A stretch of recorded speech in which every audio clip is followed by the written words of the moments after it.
The benchmark indices have gained for the third straight session and the Nifty has closed at a record high. Hello and welcome.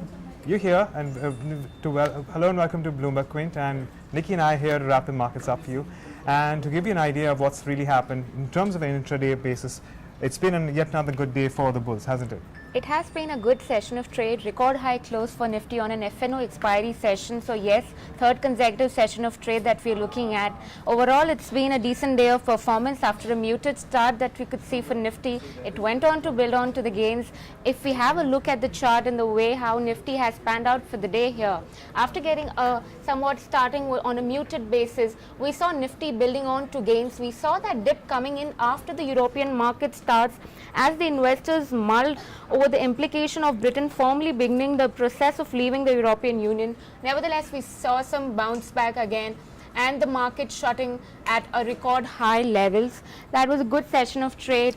Did we see some support coming in or building in for 9,100 mark?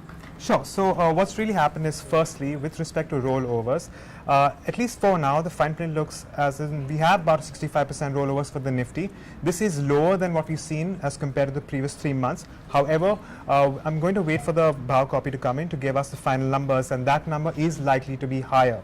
When it comes to options today, yes, we have seen more build up in the 9,100 put, which also means that we're looking at a little more base forming in there. As far as an upside to the current Nifty and its range is concerned, we're looking at more action in the 9,200 call, and that may just act as a resistance in the near term. However, we've spoken to a lot of analysts and they are of the opinion that eventually this level will be taken out and Nifty is expected to move towards the mark of 9,400. So that brings me into the range here. For now, we are looking at a maximum open interest between 9,100 and 9,200. However, this of course is likely to change going in. On the whole, it has been a good day of trade, and I suppose a lot of this has to do with an improved sentiment with the macros.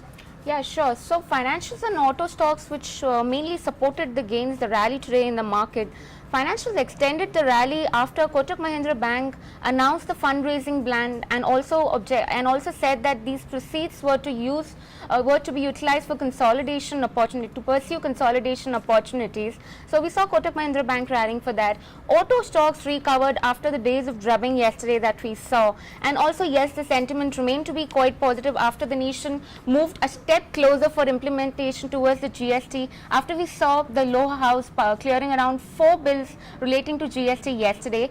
Moving on to the movers and gainers, that's the top gainers and losers on the Nifty list. We saw Adani Ports sitting in with gains of around 5.5%. Next in the list, we have HDFC Bank and IndusInd Bank. Again, the two financials that I was talking about, they also ended the day with gains of around 1.5%. Eicher Motor again was one of the top gainers. However, on the flip side, we saw losses coming in from telecom stock, which is Idea Cellular to be precise, which ended the day in red with losses of around 2%. Then we had BHEL, ONGC and Coal India all ending the day in red with losses of around 1 to 2 odd %.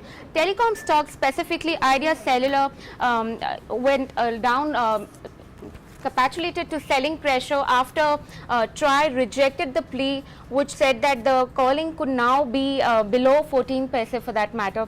These were the top gainers and losers for the day. How was the space? How was the action in the broader space, Adam? So I'm going to address the market breadth first. We're looking at 3 gainers as against 2 losers when it comes to the broader markets.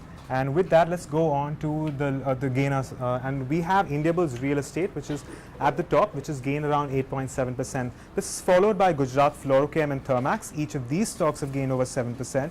With JBF Industries, Suzlon Energy, as well as GMT Auto, followed by Texmaco Rail gaining anywhere between 6 to 7%. In terms of the losers, we have Eros International losing well over 6.5%. Followed by Infibeam Corporation, and this stock has been quite weak over the last couple of sessions. This is once again declined by another 4.2%.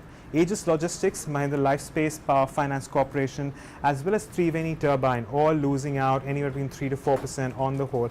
So, considering the fact that we're looking at a positive market breadth and once again seeing the Nifty closing at record levels, it has turned out to be a good day of trade. And that is all that we have for today. Stay tuned at Bloomberg Quint, and we will see you tomorrow.